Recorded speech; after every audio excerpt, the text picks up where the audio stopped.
The wind howled across the endless Montana plains, sweeping dust across the cracked wooden porch of the Holloway ranch. Inside the kitchen, Clara wiped her flour-streaked hands on her apron and stared out the small window. The horizon burned orange under the setting sun, the sky so wide it made her feel both free and small at the same time. She'd been here for nearly 3 years, cooking for ranch hands who hardly knew her name, patching clothes, baking bread, and pretending not to hear the laughter that sometimes followed when she walked past. Clara wasn't beautiful by anyone's measure out here, not like the saloon girls in town with their painted lips and tiny waists, or the widows who flirted with every man who had a bit of land to his name. She was soft in her voice, her eyes, and her body. The kind of softness that didn't survive easily in a place built on dust, sweat, and pride. But she worked harder than any of them. Up before dawn, kneading dough before the roosters crowed, she poured herself into her cooking because that was something she could control, something no one could laugh away. The ranch hands didn't mean to be cruel, not really. Most of them were boys trying to be men, lonely and restless. Their teasing was their only form of talk. But words had a way of cutting deeper than knives, especially when they were whispered behind her back or turned into laughter when she turned around. When the new rancher arrived, Jacob Holloway, everything shifted. The men said he'd fought in the war and came back with more ghosts than friends. He was quiet, broad-shouldered, with eyes that saw everything but spoke of nothing. The kind of man who didn't waste breath on things that didn't matter. Clara noticed the way the men respected him, the way silence followed him when he entered a room. That night, the rain came down in sheets, hammering the tin roof of the mess hall. The men crowded around the long table, boots muddy, voices loud. Clara served stew and cornbread, moving between them like a shadow. But as the whiskey passed and the laughter rose, one of the men, young, brash, and full of himself, nudged his friend and said loud enough for everyone to hear, "Careful, boys. Eat too much of her pie and you'll end up looking like her." The table roared with laughter. Clara froze. Her cheeks burned, but she forced a small smile, as if it didn't matter. Her voice came out barely above a whisper, trembling but steady enough to hush the noise. "No one loves a fat girl, sir, but I can cook." The laughter died in an instant. Every eye turned toward her. And from the far end of the table, Jacob Holloway lifted his head slowly. His expression didn't change, but something in his gaze, sharp, focused, silenced the room more effectively than a gunshot. He rose from his chair, the sound of wood scraping against the floorboards echoing in the heavy silence. Clara's heart pounded in her chest. For the first time, someone was really looking at her. Not with mockery, not with pity, but with something fierce and unreadable. The rancher walked toward her, boots thudding, and the room held its breath.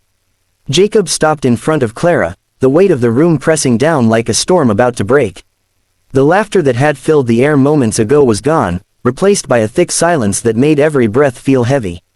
Clara stared at the floor, her hands trembling as she clutched the edge of her apron. She could feel every pair of eyes watching, the men waiting for Jacob to join in, to smirk, to turn her words into another cruel joke. But instead, his voice came low and steady, deep enough to vibrate through the floorboards. "You think love has anything to do with waistlines?" Her head snapped up, his eyes met hers, blue-gray and hard as flint, yet burning with something that startled her. He reached out, his calloused fingers brushing gently under her chin, lifting it until she was forced to look at him. "I've met pretty women who couldn't warm a man's soul if they tried," he continued, his gaze unwavering. "But you," he turned slightly, addressing the men who sat frozen around the table. "You feed this ranch, you keep it running while others just talk. Don't you ever speak to her that way again." A few of the hands dropped their heads. The one who had made the joke fidgeted with his hat, his face red. The silence was thick, suffocating, until Jacob added in a quieter tone, "And don't you ever say something like that about yourself again, Miss Clara." Clara's lips parted, but no words came. The room was too still, too heavy with the weight of what had just happened. When Jacob finally sat down again, no one dared speak. He reached for a slice of pie, the same one she'd baked that morning, and took a bite. A small, approving hum escaped his throat. "Best thing I've eaten since the war," he muttered, almost to himself. Her heart fluttered, a strange mix of embarrassment and warmth rising inside her. For the first time in years, she felt seen, not as the fat cook, or the quiet woman in the kitchen, but as someone who mattered. In the days that followed, something began to change. Jacob started showing up at the kitchen early in the mornings, before the others woke. At first, he'd just offer to carry the water buckets or split firewood, claiming he couldn't sleep past dawn. But then, he stayed longer. He'd sit on the stool near the stove, talking about the war, about the ranch, about the kind of peace a man tries to build when he's seen too much destruction. Clara listened quietly, her hands busy kneading dough, though her heart hung on every word. And little by little, she began to talk too. About her brother, how they'd come west dreaming of a small farm, only for fever to take him one winter. About how she'd stayed because leaving felt like giving up on everything he'd worked for.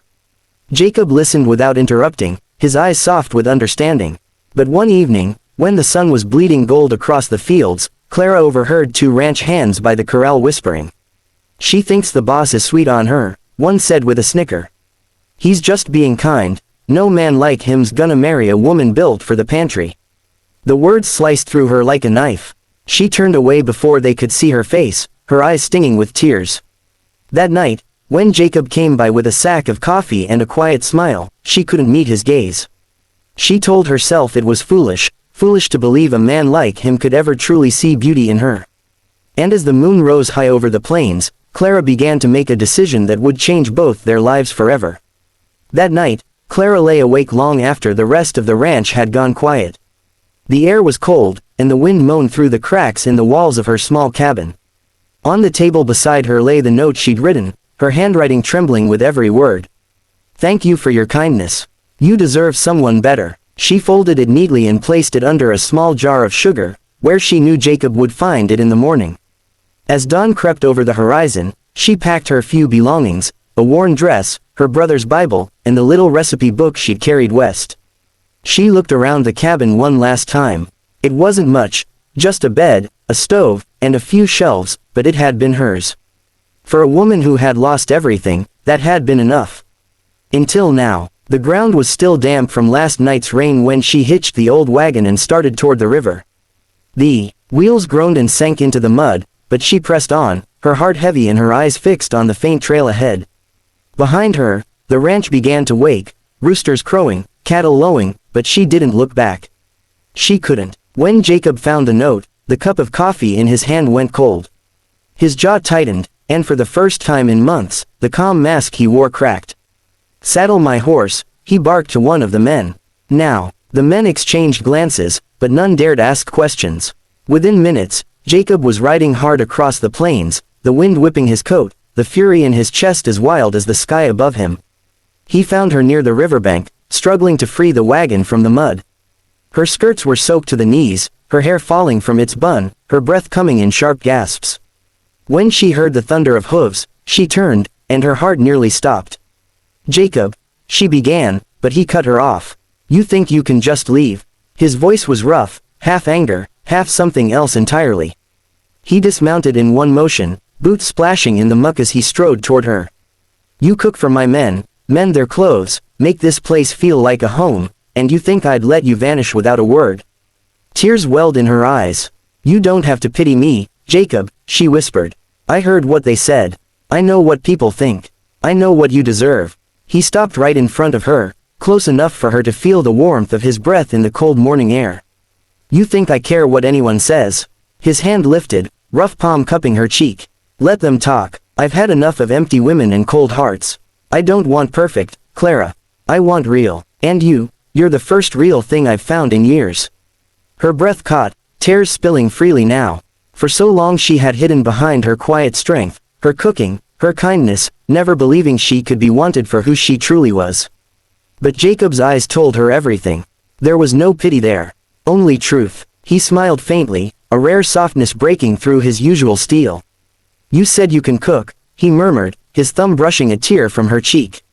"Good, because I plan on eating your pie every morning for the rest of my life." Clara laughed, a shaky, beautiful sound that melted the last of her fear. When Jacob kissed her, it wasn't the stuff of fairy tales. It was real, raw and warm and full of everything both of them had been missing. The wind eased, the sun broke through the clouds, painting gold across the river. And for the first time, Clara didn't feel invisible. She was home, not just on the ranch, but in a man's heart that saw her as she truly was.